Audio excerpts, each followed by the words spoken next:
ऐसी भी भर्ती होती है, मैंने पहली बार देखा है।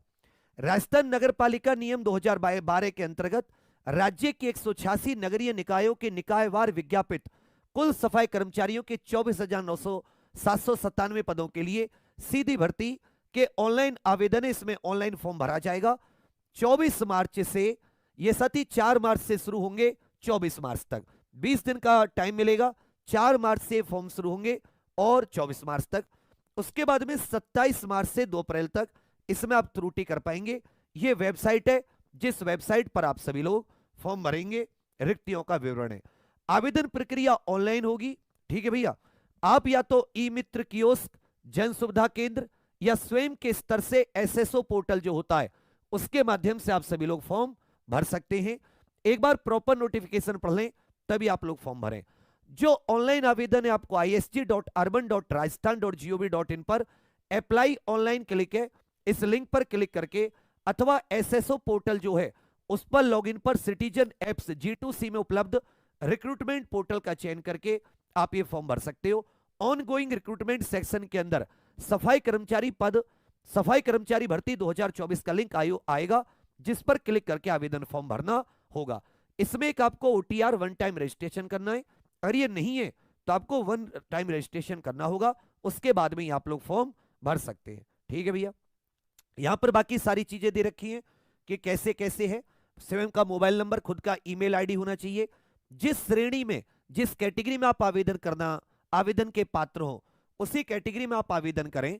इसमें पूरा जिन अभ्यर्थियों द्वारा पूर्व में जारी विज्ञापन संख्या 01, ऐसी विज्ञापन 2023 में भी आया था, 9/6/2023 के तहत ऑनलाइन आवेदन किया जा चुका है, उन्हें दोबारा आवेदन करने की आवश्यकता नहीं है। यह पॉइंट नंबर 11 दोबारा से पढ़ लें। अगर आपने पहले कोई आवेदन कर दिया है 2023 में इस भर्ती का, आप लोग दोबारा आवेदन ना करें। केवल एक ही नगरीय निकाय में आपको आवेदन करना होगा। 186 में से एक से ज्यादा करोगे तो आपके आवेदन निरस्त कर दिए जाएंगे। ठीक है भैया, पहले एक बार सब कुछ जान लें तब लोग अच्छे से आप लोग फॉर्म भरें। ठीक है, चलिए उसके बाद में यहां पे आपको सारी की सारी आवेदन शुल्क जो है ये याद रखिएगा। आवेदन शुल्क सामान्य है, आप जनरल कैटेगरी से 600 रुपए, आरक्षित वर्ग के तो 400 रुपए, और दिव्यांग जने तो भी आपको 400 रुपए इसका फॉर्म की फीस देनी पड़ेगी। उसके बाद में संशोधन के लिए 100 रुपए इसमें आप है। हर एक निकाय जैसे जयपुर ग्रेटर में 3670 पद हैं, हेरिटेज में 707, चोमू में 171, सांबर में 59, चाकसू में 64, कोटपुतली में 143। इसी प्रकार से यहाँ पे 186 नगर निकाय का पूरा किसमें कितने पद हैं वो सब देख रखें। एक बार आप जिस भी नगर निकाय से भरना चाहें, पद ज्यादा है वहां से भरना चाहें या अपनी पास की नगर निकाय से भरना चाहें, तो आप सभी लोग 186 के 186 ये अपनी वैकेंसी किसमें कितनी जरूर देख लें। टोटल जो है वो 24,797 पद है। उसके बाद में यहां पर आप सभी लोग ध्यान दीजिएगा, इसमें कैटेगरी वाइज आरक्षित पद भी हैं। उसके बाद में इसमें सारी चीजें दे रखी हैं। इसमें एक चीज और याद रखिएगा, महिलाओं हेतु 30% अपनी कैटेगरी में, जनरल में 30% पद महिलाओं के, ओबीसी में इस प्रकार से अपनी कैटेगरी में 30% पद महिलाओं के लिए भी है।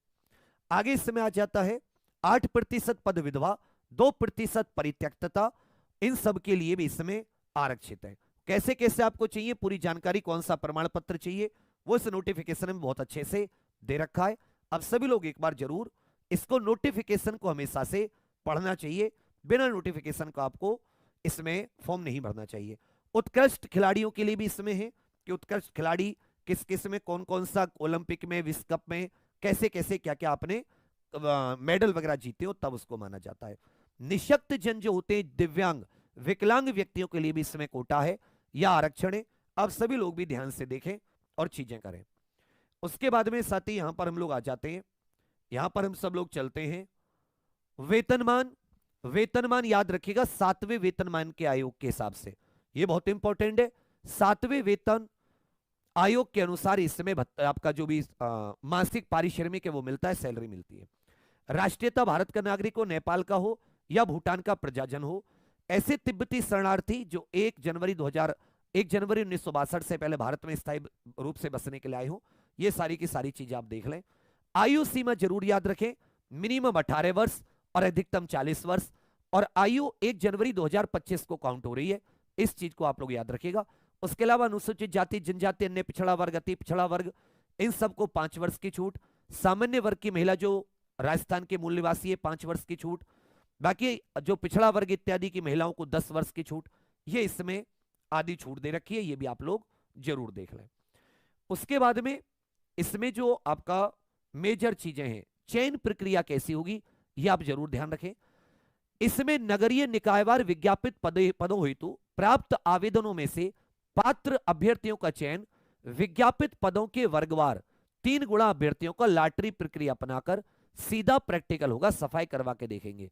तो मान लो जैसे किसी नगर निकाय में 1000 पद हैं, 1000 पद हैं, तो अगर मान लो वहां पर 1000 पद के लिए 10,000 विज्ञापन फॉर्म आते हैं, तो 10,000 में से लॉटरी लगकर 3,000 व्यक्तियों को 3 गुना ये सीधा प्रैक्टिकल कराया जाएगा कि आप सफाई कैसी कर सकते हैं। ठीक है, इसमें आगे कह रखा है प्रायोगिक परीक्षा हेतु सफल घोषित अभ्यर्थियों को लगभग 3 महीने की संबंधित नगर निकाय में प्रायोगिक परीक्षा आयोजन करवाया जाएगा।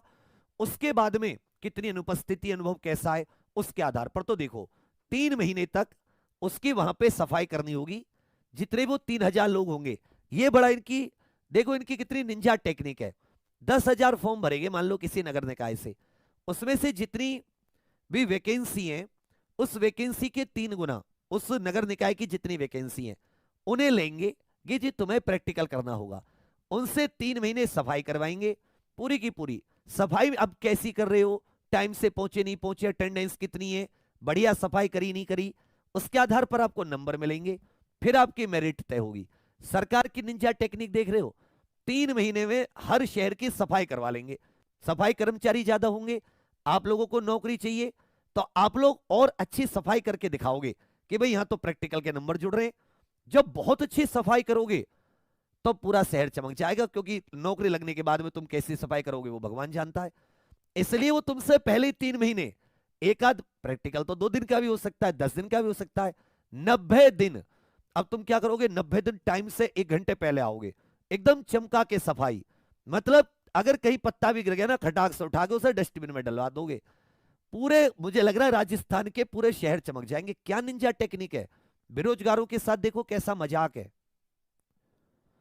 3 महीने में 3 महीने उनसे प्रैक्टिकल करवा के देखा जा रहा है, और मैं कह रहा हूं हजारों आपको पीएचडी पास व्यक्ति मिलेंगे ये करते हुए।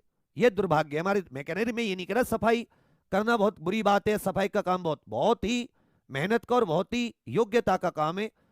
सफाई ना हो तो सब लोग बीमार रहे।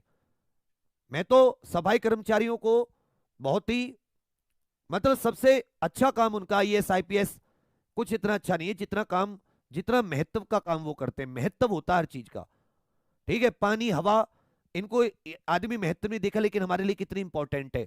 ऐसे ही सफाई पर उनके साथ सोचो कि उन्हें तो ये भी नहीं पता लगेगी नहीं लगेगी। बाद में नगर निकाय के अधिकारी पैसे खाएंगे कि अच्छा इसने अच्छा काम किया है, कोई कमाएगा उसको आगे। तो इसमें प्रॉपर इनको पूरी जानकारी देनी चाहिए, मूल्यांकन कैसे होगा, उसके आधार पर जो आपके नंबर लगेंगे फिर आपकी मेरिट लगेगी। प्रायोगिक परीक्षाएं दे रखा है, प्रैक्टिकल में आपको मौके पर सफाई कार्य, रोड की स्वीपिंग, नालों की सफाई सब करवाया जाएगा, पूरे चमकवा लेंगे। और क्योंकि अब 3 महीने आने वाले, बारिश का मौसम आ जाएगा, पहले ही सब कुछ सफाई व्यवस्था। क्या दिमाग लगाया सरकार ने। बेरोजगारों के साथ कैसा मजाक है, भगवान मालिक है बेरोजगारों का। प्रायोगिक परीक्षा हेतु मानदंड निर्धारण के संबंध में विस्तृत दिशा निर्देश जारी किए जाएंगे। ठीक है भैया, कि कैसे कैसे आपको किस के कितने नंबर मिलेंगे, रोड साफ करने के, नाला साफ करने के, सब। अब यहां पे याद रखिएगा लॉटरी प्रक्रिया में, जब आपकी लॉटरी प्रक्रिया हो तो जो प्रैक्टिकल है उसके लिए आयु संबंधित प्रमाण पत्र, जन्म प्रमाण पत्र 2 उसकी सत्यापित प्रतिलिपि, जनाधार कार्ड की 2 सत्यापित प्रतिलिपि, आवेदक का अनुभव प्रमाण पत्र की 2 सत्यापित प्रतिलिपि, और राज्य की किसी भी नगरीय निकाय, केंद्र अथवा राज्य के किसी विभाग, केंद्र अथवा राज्य सरकार के आदेश द्वारा संस्थापित स्वायत्त शासी संस्था, अर्धशासकीय संस्था में संवेदकों, प्लेसमेंट एजेंसी या निजी संस्थान जैसे school, college, hospital, hotel, factory, घर, दुकान, मॉल या कोई नियमित रूप से सफाई कार्य करने का 1 वर्ष का अनुभव प्रमाण पत्र की 2। तो ये तो अनुभव प्रमाण पत्र तो सब बनवा ही लेते हैं, कहीं से भी चल जाता है, इसमें लिखा हुआ है। 2 चरित्र प्रमाण पत्र, राजस्थान का मूल स्थिति ये सब एक बार आप पढ़ लीजिएगा।